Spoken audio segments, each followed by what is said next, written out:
Hey there. It's Carney Mort, taking over from Olivia and reporting live on our adventures as we journey on site and online around Australia. Why am I taking over? Well, our wonderful smiley friend Olivia has had a promotion, so now it's mum stepping up to the challenge.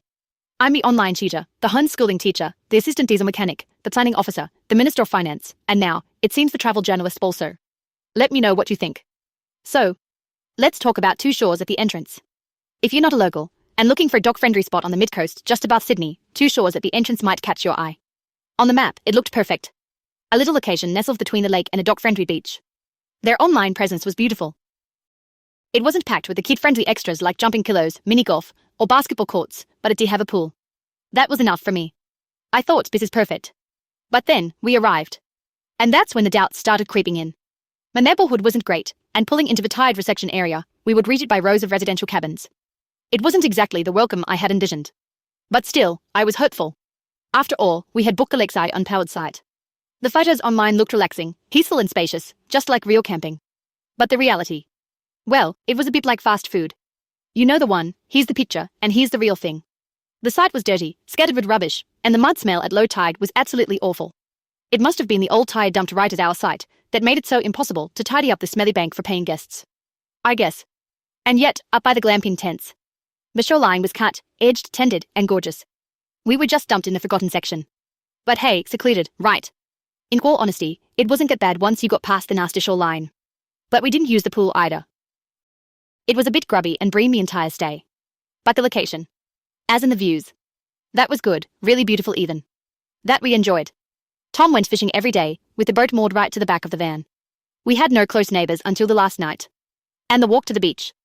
Quick and convenient. And after all the beaches I've seen on this trip, this one actually rated really well.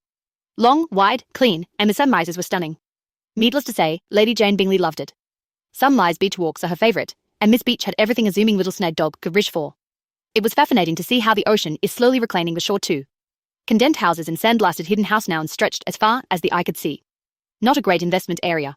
A couple of nights in, a Sydney-sider friend mentioned that the entrance isn't exactly known as a prime tourist spot. Apparently, the socioeconomic background here makes it a little undesirable. But we were at a gated caravan park, and it is amazing how Big Four can talk it up. There were people camping down at the bridge, in a no-camping zone. But you wouldn't have convinced me to join them, but caravan park was a step up from that for sure. Totally worth it. I did one morning walk along the concreted foreshore track, following the lake up to the bridge, and it was a nice walk. The kids had been bike riding along that track, heading for the skate park and nearby shopping classes. The path was well tended and great for foot traffic. Better than some walks I've done on this trip. But it couldn't hold a candle to the beach. The beach walks were the best. Even the Little Lions Club Park along the way, beautifully tended, couldn't compare. Now, here's a fun fact. Tom and Kenzie stumbled upon a pelican rescue crew. They were trying to say the pelican tangled in fishing line hooked on its leg. A great little educational experience. Did you know pelicans can live up to 50 years old? Now the family rating. 6 out of 10. The Cold Rock ice cream shop was within biking distance, as was plenty of shopping. But the caravan park. Not a favourite. The showerheads were some of the worst we've seen. They might save water, but they are terrible to actually bathe under. The beach sunrise walks were gorgeous. But would we be back? Definitely not this one. Have you got some great tips for us? Or places you'd recommend? Follow us on site and on mine around Australia on my personal Insta or Facebook profile. We don't have a business page because it's not about business nowadays. We are just cruising along, and to be honest, regardless of ratings at all, we are really just living the dream.